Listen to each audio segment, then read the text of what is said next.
मोनसे सरकारा 5 बोसोरनि थाखायल' आरो बे 5 बोसोरखौ बिथांमोना खुंनो मोनदोंमोन उननि समाव आरो बिथांमोना बे 5 बोसोरनि उनाव इउपिपिएल सोदोबानो थाहैगोन ना थाहैया जों सन्देहसो जायो।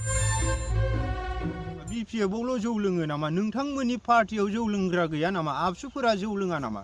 जोंथ' जोंनि मेगनजों देखा सायखाद नुथारदों।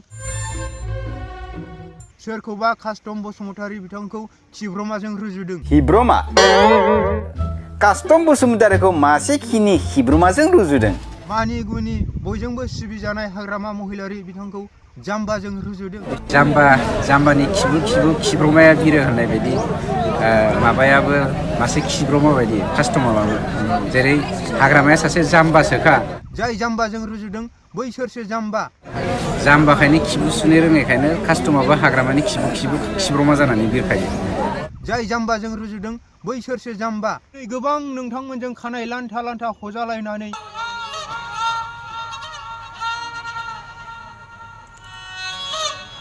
बिखुङाव गथ' बानानै सान्दुं अखा लामा जथेहैदोंमोन।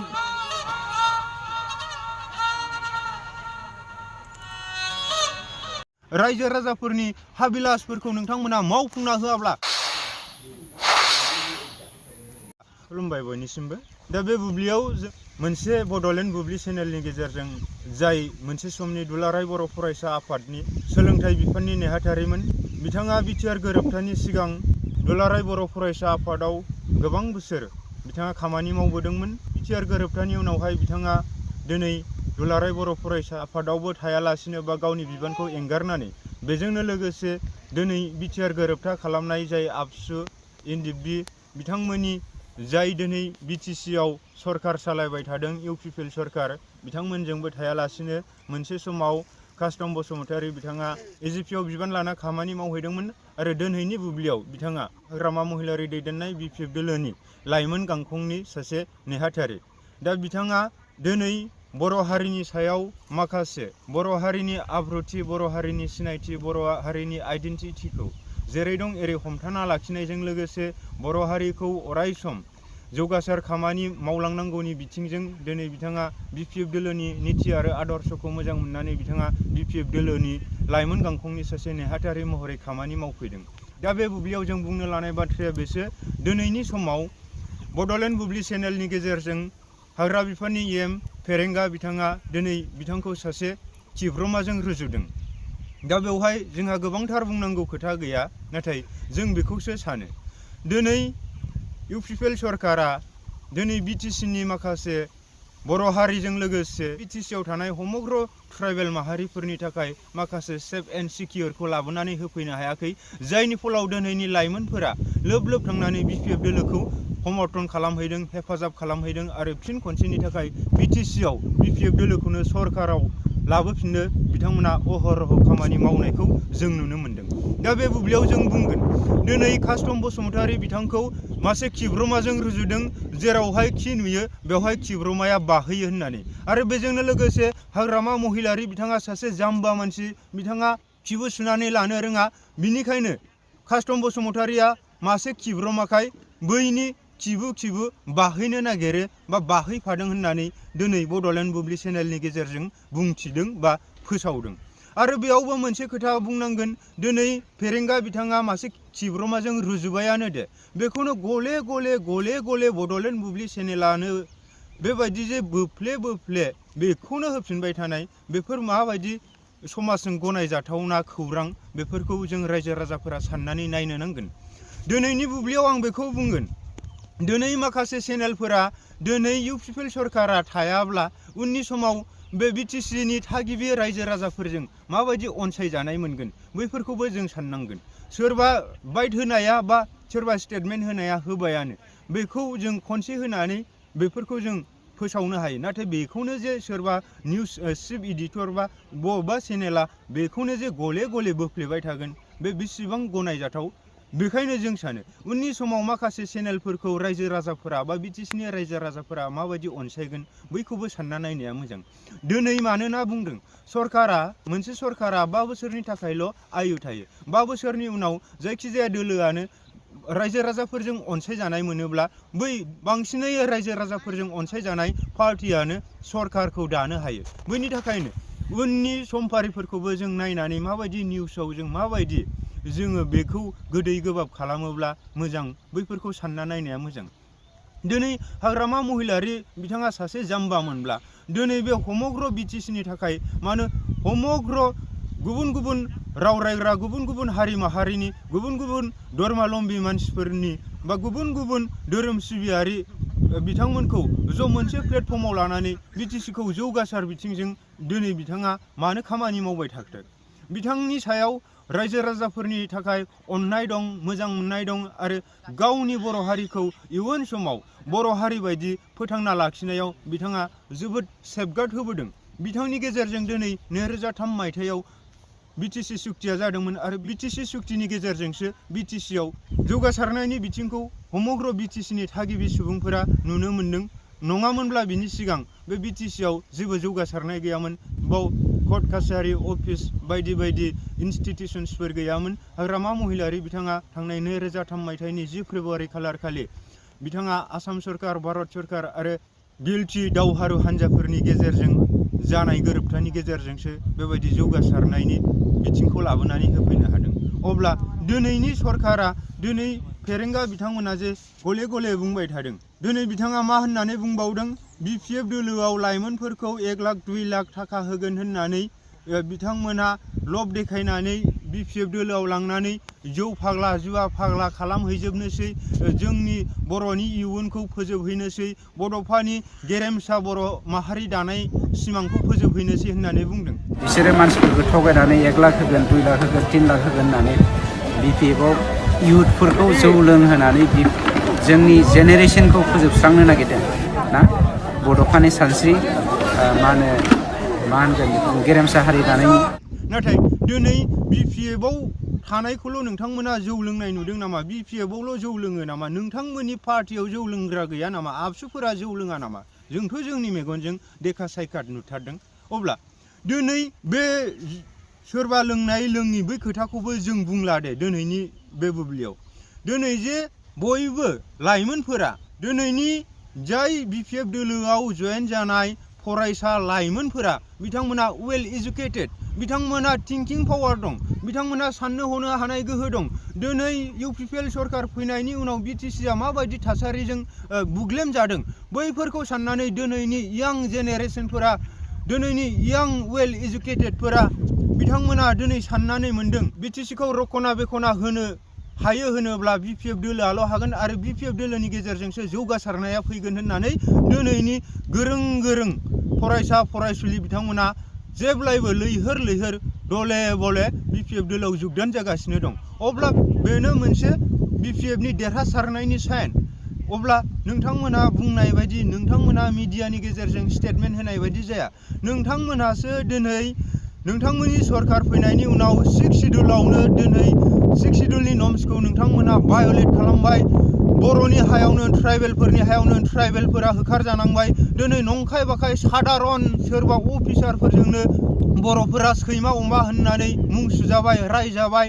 दिनै बैफोरबायदि खैफोद आफोदनि समावबो नोंथांमोना एफा मोजां मोजां बर' हारिखौ अनसुला, बर' बिमानि मेगननि मोदैखौ हुखुमोद्रा, मालाबाबो बर' बिमा बिफाखौ दुखु खैफोद आफोदाव खोख्लैयै नोंसोरबायदि बर'नि फिसाला थासेयावबो दिनै बर' बिमाया मेगनाव मोदै लानानै थानांदों। दिनै बर' बिमाफोरा न' बां सिफाय जानानै गुसु गुसा बोथोराव थफ्ला लानानै गावनि फिसा फिसौखौ, गावनि बोराय बुरि बिमा बिफाखौ बानथुम बामथुम बै हाग्राबारियाव, हाग्रा ओनसोलफोराव बिथांमोनहा गोजां बोथोरनि समावबाबो जिउ बारहोनांदों। नोंथांमोनाथ' बर'नि फिसामोन ना, बर' बिमानि नोंथांमोना साफा साफा फिसामोन। नोंथांमोनाथ' बिथांमोननि खैफोदनि समाव माबा मोनसे राहा हैनो हायोमोन। सरकारखौ बुंनो हायोमोन नोंथांमोननिनो सरकार, जों बर' बिमा बिफाखौ जोङो रावखौबो खैफोद आफोदाव खोख्लैया। बैफोरबायदिखौ नोंथांमोना दिनैसिम मानो बुङाखै? अब्ला नोंथांमोना गादि लबि, सार्थ लबि बेबायदि साननायनि अनगायै रायजोफोरा नोंथांमोननि सायाव जेबो साना आरो बैबायदिया पुनर्बारनि थाखाय आरो सरकाराव फैफिना। मानोना मोनसे सरकारनि आयुआ 5 बोसोरल'। 5 बोसोराव नोंथांमोना रायजो राजाफोरनि गांनाय उखैनाय, रायजो राजाफोरनि हाबिलासफोरखौ नोंथांमोना मावफुंना होआब्ला, खैफोद आफोदनि समाव नोंथांमोना रायजो राजाजों गसंफायाब्ला रायजो राजा जनसाधारन सुबुंफोरा मा सानो? जों बिथांमोनखौ जोंनि बेसेन गोसा मोनसे भटखौ होनानैबो जों जुदि जोङो खैफोद आफोदनि समाव जोंनि थाखाय बिथांमोना फंसेबो खोथा बुङाब्ला जोंजों गसंथायाब्ला जों मानो बिथांमोनखौ पावाराव लाबोनो, जों बिथांमोननो सनानि आसनखौ मानो होनो होननानै बिथांमोना आरो एगेन बार बिथांमोना नोंथांमोननो भट होनाय नङा। मानोना बर'आव बुंनाय दं, थाइजौ गोखैखौ खनसेल' बाजाराव फाननो हायो, बारंबार फाननो हाया। दिनै नोंथांमोननि सरकाराबो बेखौनो दिन्थिदों। दिनै नोंथांमोना मिडिया स्टेटमेन्टनि गेजेरजों गिदिर गिदिर खोथा बुंनो हागौ, साख्रि होगोन, ओरै होगोन, थोरै होगोन, नाथाय कार्जकरे इन प्रेक्टिकेलि एक्सुवेलि नोंसोर जेबो मावनो हायाखै, हानायबो नङा।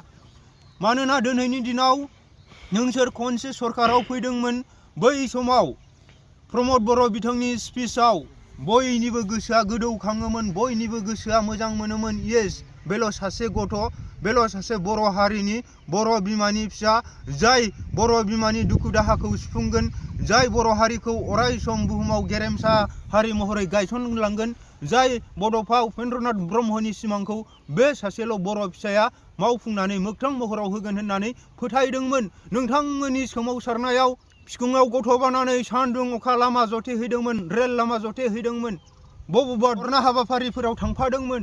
बेबायदिनो ट्रेक्टर गंसे मानि नोंथांमोननि धरना हाबाफारियाव थांनानै फैफिननायनि उनाव ट्रेक्टर गंसे मानि जिउ खोमानांदोंमोन। बेबायदिनो गोबांथा जायगायाव गोबां रोखोमनि सातजाला खैफोदजों मोगा मोगि जानानै जिउ खोमानांदोंमोन। दिनै नोंथांमोना बैसोरखौ नायसंनो थाखाय सम गैया। दिनै गोबां नोंथांमोनजों खानाय लान्था लान्था हजालायनानै नोंथांमोननि सोमावसारनायाव अराय सम फ्रन्ट साइडआव थानानै नोंथांमोननि सोमावसारनायखौ बोलोमार खालामनो थाखाय बिथांमोना फ्रन्ट साइडआव थाना खामानि मावदोंमोन। बिथांमोना दिनै बेमार आजारजों खायसेया जिउ गोमालांबाय, खायसेया दिनैसिमबो दं। सोर साखरि मोनखो, सोर लोमजानाय साजानायाव नोंथांमोननि माबा मोनसे अनसुंथाइ मोनखो? रावबो मोनाखै। बिनिखायनो दिनैनि नोंथांमोनखौ सहाय आरो मदद होबोनाय सोरबा नोंथांमोननि कर्मिफोराबो दिनै BPF दोलोआव फैनांगौ बायद' जादों। दिनै हाग्रामा महिलारि बिथाङानो साबसिनमोन आरो बिथांनि दैदेननायावनो जोङो BTCखौ फिन खनसेनि थाखाय जोङो मोनसे जौगाथिं बिथिंजों जों लाबोफिननि होननानै बिथांमोना बयबो गोसोआव लानानै जानजि खाफ्रादोंसै। दिनै आं बेखौबो बुंनांगोन, जाय समाव NDBफोरा हाथियारनि गेजेरजों सरकारजों दावहा होदोंमोन बर' हारिनि सिनायथिखौ अराय सम बुहुमाव गायसननो, जाय समाव बर' हारिया मुगै जादोंमोन, गादब जादोंमोन, नासय जादोंमोन, नेवसि जादोंमोन, बै समाव बर' रायजो राजाखौ बा बर' हारिखौ जोङो बुहुमाव फसंथानानै दोननांगौब्ला जों हाथियारनि गेजेरजोंबो नांनांगोन होननानै थांनाय बैफोर बुब्लियाव रन्जन दैमारि बिथांनि दैदेननायजों आखायाव हाथियार लानानै दावहा होदोंमोन। आरो बै NDB बिदा फंबाय बिब' बिनानाव बिथांमोनखौ बर' हारिया गोरबो बिखाजों अनसायोमोनखाय नोंथांमोनखौ खनसेनि थाखाय जाय NDB बिथांमोना MCLA बिसायख'थिखौ गेलेदोंमोन बिथांमोनखौ देरहासार खालामदोंमोन। दा बैनि बेलायाव नोंथांमोना दिनै हाग्रा बंग्रा थानाय समाव बर' बिमा बिफाफोरा, बर' गामिफोरा बुख्रेब जाबाय, सुख्रेब जाबाय, सोरबा सोरबा जिनाहारि जानांबाय, सोरबा सोरबा बिमा बिफा गोमा जाबाय, सोरबा सोरबा फिसा फिसौ गोमा जाबाय। अब्ला नोंथांमोना दिनै बिथांमोननि दुखु दाहानि समाव नोंथांमोना जेबो खोथा बुङासै। बांसिनै बुंनो गोनाङा बेबायदि नोंथांमोना हाग्रा बंग्रायाव थानानै सरकारजों दावहा होदोंमोन। बै हाग्रा सेर सेर थानाय जाय बर' गामि, बैफोर गामिफोरा बांसिनै सरकारनि माखासे पुलिस प्रसासन, माखासे रौनिया हान्जाफोरजों बांसिनै बुख्रेब सुख्रेब खालामनानै गालांजादोंमोन। दा बैफोरनि दुखु दाहाखौ नोंथांमोना नायासै। दिनै नोंथांमोना सरकाराव फैनायनि उनावहाय बै बिथांमोनखौनो जायनाव थानानै जादोंमोन, जायनाव थानानै नोंथांमोना नोंथांमोननि जिउखौ रैखाथि होदोंमोन, बैफोरबायदि गामिफोरखौ नोंथांमोना उच्चेद खालामहैबाय, एभेक्सन खालामहैबाय। अब्ला बैफोर दुखु दाहाया दिनै दुखुथिया बर' बिमा बिफानाव दङ। आरो जाय समाव BPF सरकार खुंबाय थादोंमोन, बै समाव हाग्रा सेर सेर थानाय बर' गामिनि दुखुथिया बर' बिमा बिफाफोरा हाग्रायाव थांनानै बन लायनानै फाननानै मोनजादोंमोन। दिनै बे परिबेसखौबो नोंथांमोना होआखैसै। दा बिनि थाखायनो आं बुंगोन, दिनै सोरबा चेनेला सोरखौबा कास्टम बसुमतारी बिथांखौ खिब्रमाजों रुजुदों, नाथाय सोरबाया बुंदोंब्ला बेखौ फंसे फंनै बुंदेरनानै नोंथांमोना हगारना होनो हायो। दा बेयाव सोरबाया मानि गुनि बयजोंबो सिबिजानाय हाग्रामा महिलारि बिथांखौ जाम्बाजों रुजुदों।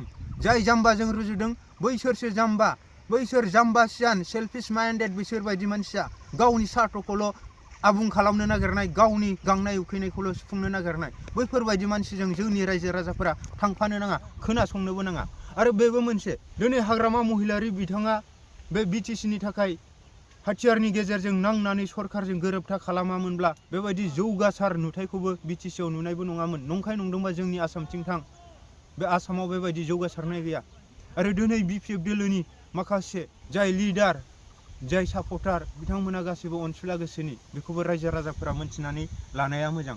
दा जोबनाय बुब्लियाव आं बेखौबो बुङो, दिनै जोङो सरकाराथ' मोनसे सरकारा 5 बोसोरनि थाखायल', आरो बे 5 बोसोरखौ बिथांमोना खुंनो मोनदोंमोन उननि समाव, आरो बिथांमोना बे 5 बोसोरनि उनाव इउपिपिएल सोदोबानो थाहैगोन ना थाहैया जों सन्देहसो जायो। आरो बिपिएफआथ' एबार खाथां सरकाराव फैखागोन, जेब्ला सरकाराव फैगोन बे 20-25 बोसोर गोसोबायदि खुंगोन। जों बुंनाय खोथा नङा, बे गामि गामि थानाय बिपिएफ सापर्टारफोरा बुंनाय खोथा।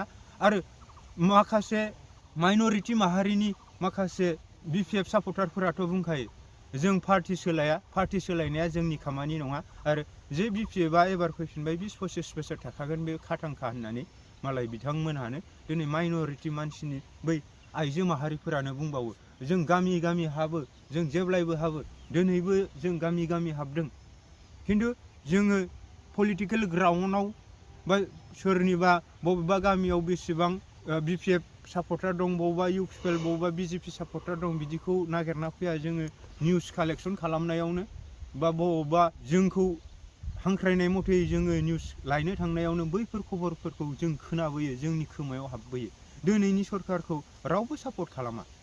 दा बिनिखायनो जोबनाय बेलायाव बेखिनिखौ बुंबाय। कास्टम बसुमतारिया मासे खिब्रमामोनब्ला बे खिब्रमा बायदिनो थागौमोन, जाम्बा बायदि थागौमोन। नाथाय कास्टम बसुमतारिया बर' हारिनि सायाव अननाय दं, मोजां मोननाय दं, बर' हारिखौ माबोरैहाय गायसननांगौ बिनि थाखाय खामानि मावनोसो दिनै इउपिपिएलजों जेबो जाला, इजिपिजों थानाबो जों बर'नि थाखाय खामानि मावनो हानाय नङा। गतिके बिपिएफ दोलोआनो बे बिटिसिनि प्रधान पलिटिकेल पार्टि, बेखौनो सापर्ट खालामनानै जोङो बिटिसिआव जै जै मै मै रायजो जानायजों लोगोसे आउट अफ बिटिसिनि बर' माहारिफोरखौबो जोङो मोजाङै नायसंहरनो हानायनि बै थांखि आरो असिलाखौ लानानैसो बिथाङा दिनै बिपिएफ दोलोआव खामानि मावदों। बेखायनो जोंनि लाइमोनफोराबो सोरनिबा नेगेटिभलि कमेन्ट होनायजों दिनै बिपिएफ दोलोआव फैनाङा मानाङा बैबायदि बादा होनायखौ एभयड खालामनानै, हेव खालामनानै जोङो बिपिएफ दोलोआवनो जगदान जानांगोन। आरो बिथांमोना मा बुंदों, दिनैनि समाव बिपिएफ दोलोआव जयेन जानाय फरायसा फरायसुलिफोरा भटार लिस्टआनो गैया होननानै बुंदों। भटार लिस्ट गैयिया सोर फाग्लाया बाव जयेन जाफैनांगौ? जायहा भट होनायनि मोन्थाय मोनबाय बै बिथांमोनासो दिनै बेवहाय जगदान जाहैदों। आरो गोबां मोजां मोजां वेल इडुकेटेड, सोरबा कलेज फरायनाय, सोरबा एमए खालामनाय, एमएससि खालामनाय, बिएससि खालामनाय, सोरबा मास्टार डिग्री खालामनाय, बै बिथांमोनासो दिनै बिपिएफ दोलोआव जगदान जादों। आरो दिनै गोबां आईएएस अफिसारफोर दं, एसपि रिटायारफोर दङ, गोबां जा माने एडमिनिस्ट्रेसन लेभेलाव हाई रेंकनि खामानि मावबोनाय अफिसार रेंकनि मानसिफोरासो दिनै बिपिएफ दोलोआव दङ। बेखायनो जों रावबो गिनो नाङा। সকলো বিপিএফ প্ৰেমী সকলে কাকো ভয় কৰিব নালাগে। অনাগত দিনত বিপিএফে বিটিসি চৰকাৰ আসনত বহিবলৈ আহি আছে, তাৰ কাৰণে আমি একো কাৰো প্ৰতি চিন্তাধাৰা কৰিব নালাগে। আমি সকলো এইটোকে ভাবিব লাগিব যে আমি বিপিএফে জয় হ'ম, আৰু বিপিএফ হিচাপে আমি ইয়াত শান্তিকে মিলা প্ৰীতিকে বা সমিল মিলে আমি জীয়াই থাকিম বুলি এইটোকে আশা কৰিব লাগিব।